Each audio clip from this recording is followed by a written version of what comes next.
Por que o exército dos Estados Unidos joga tanques no oceano? Numa manhã tranquila de setembro de 1945, os indígenas de uma ilha remota do Pacífico acordaram para uma visão inesquecível. Nas praias de Espírito Santo, uma das maiores ilhas do arquipélago de Vanuatu, no Pacífico Sul, soldados americanos estavam dirigindo seus tratores, não para limpar a selva para outra pista, mas para empurrar montanhas de equipamentos valiosos diretamente para o mar. Tanques, caminhões, jipes, caixas de rifles, peças de artilharia, máquinas de escrever, máquinas de costura, até pilhas de botas novas e garrafas de Coca-Cola reluzentes. Tudo isso retumbou pela areia e espirrou no Pacífico Azul. Para os locais, parecia que os americanos haviam enlouquecido. Por que os Estados Unidos, vitoriosos após a Segunda Guerra Mundial, destruiriam milhões em equipamentos em vez de levá-los para casa? Uma pequena ilha, uma guerra gigante.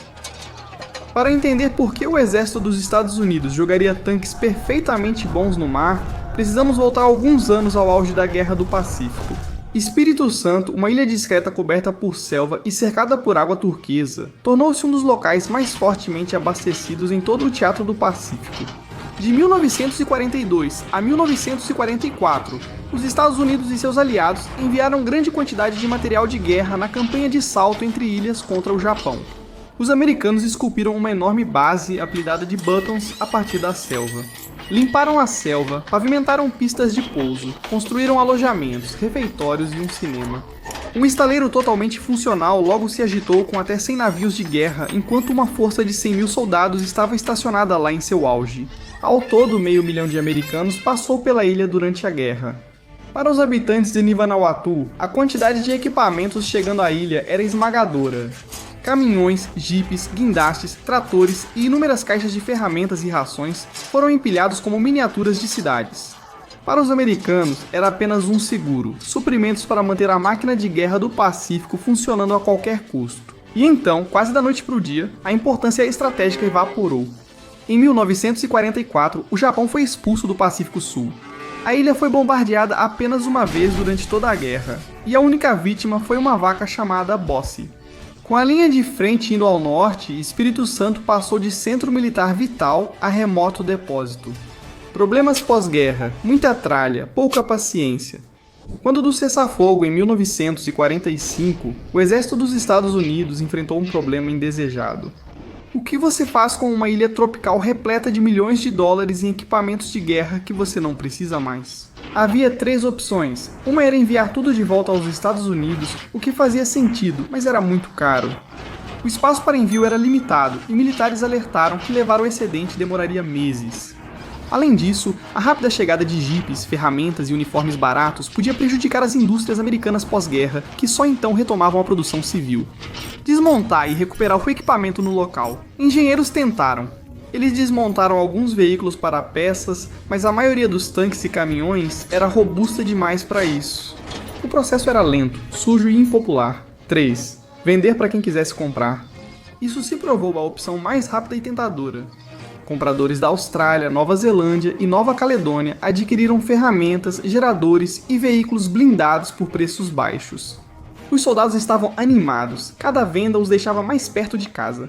Para muitos militares dos Estados Unidos a guerra acabou, mas a espera para voltar para casa era agoniante e o moral caiu. Cartas chegavam de famílias perguntando quando eles voltariam. Sem tarefas além de guardar equipamentos, os ânimos se exaltaram. Alguns soldados protestaram, recusando-se a trabalhar sem serem realocados ou repatriados. Nesse contexto, a pressão para resolver o problema do excedente não era apenas logística, era política. Mas então vieram os britânicos e os franceses, os supervisores coloniais das Novas Hébridas, hoje conhecidas como Vanuatu. Os americanos ofereceram tudo a 6 centavos por dólar, preço de liquidação. Mas os europeus hesitaram, esperando que os Estados Unidos acabassem desistindo e doando o equipamento. Isso se provaria ser um grande erro. Cansados de cuidar de muitos equipamentos e das táticas de adiamento, os americanos decidiram fazer uma declaração. Ponto do $1 milhão, o dia em que o mar herdou um exército. Numa manhã de setembro de 1945, as praias de Espírito Santo foram palco de um dos maiores desperdícios militares da história. Tratores rugiram para a vida, motores tremeram. Caminhões, jipes, tanques, guindastes e até caixas de Coca-Cola foram empurrados da costa para o Pacífico. A água borbulhava enquanto o mar engolia o que mais tarde seria avaliado em milhões de dólares dos anos 1940, uma fortuna inconcebível hoje. Os locais, de olhos arregalados, assistiam a história afundar sob as ondas. Mais tarde, eles chamariam este local de Ponto do Milhão de Dólares. A mensagem para os europeus era clara: se você não vai comprar, ninguém vai ter. Mas os indígenas Ni Vanuatu receberam uma recompensa estranha. Os americanos deixaram pistas, docas e estradas, infraestrutura que mudou as ilhas muito depois da guerra.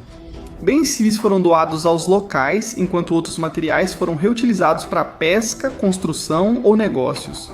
Jeeps viraram equipamentos agrícolas e peças de metal, ferramentas. De certa forma, a economia local salvou o que o mar não levou, um padrão em todo o Pacífico. O Ponto do Milhão de Dólares não foi um caso único. O exército dos Estados Unidos repetiu isso em todo o Pacífico. Alguns excedentes acabaram nas Filipinas, Vietnã e China, onde os veículos foram reaproveitados. Mas muitas ilhas viram suas lagoas preenchidas com jipes, tratores e até tanques. Com o tempo, cemitérios subaquáticos trouxeram um benefício ecológico inesperado.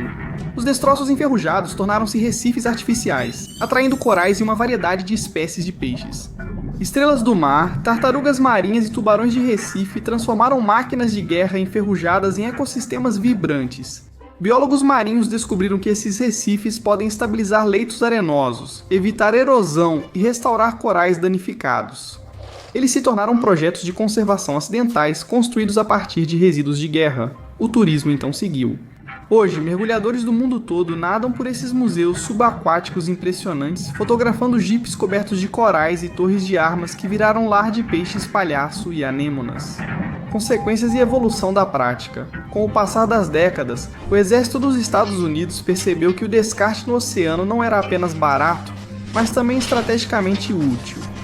Tanques antigos e blindados podem ser afundados para recifes ou servir de alvo em exercícios navais. Mas havia um problema: risco ambiental. Biólogos marinhos alertaram sobre o risco de vazamento de chumbo, óleo e químicos no oceano. Nos anos 60 e 70, o exército manteve algumas práticas, mas em 1972, o Congresso aprovou a Lei da Água Limpa, exigindo que veículos fossem limpos e descontaminados antes de serem afundados. Isso retardou o processo, frustrou o Pentágono e gerou debates que continuam até hoje. Os ambientalistas apontam para o potencial dano a longo prazo, enquanto o exército destaca a economia de custos e os benefícios contínuos da construção de recifes. A ironia é inescapável. Máquinas construídas para destruição agora suportam a frágil vida marinha. O legado sob as ondas.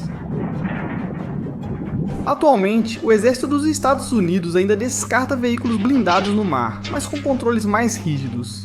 Para o Pentágono, é uma solução prática, econômica e útil para treinar com armamentos modernos. Para o oceano, é uma herança estranha. Corais crescendo em tanques enferrujados e cardumes, passando por esqueletos de jipes e tratores. Em Espírito Santo, mergulhadores ainda descem ao Ponto do Milhão de Dólares, nadando através de um museu surreal de guerra e desperdício. Eles passam por caixas de ferramentas esquecidas e vigas de aço, agora suavizadas pela vida marinha. O que começou como um choque de economia pós-guerra e impaciência militar se tornou algo mais estranho. Um Recife vivo, uma atração turística e um monumento não intencional tanto para a destruição quanto para a renovação.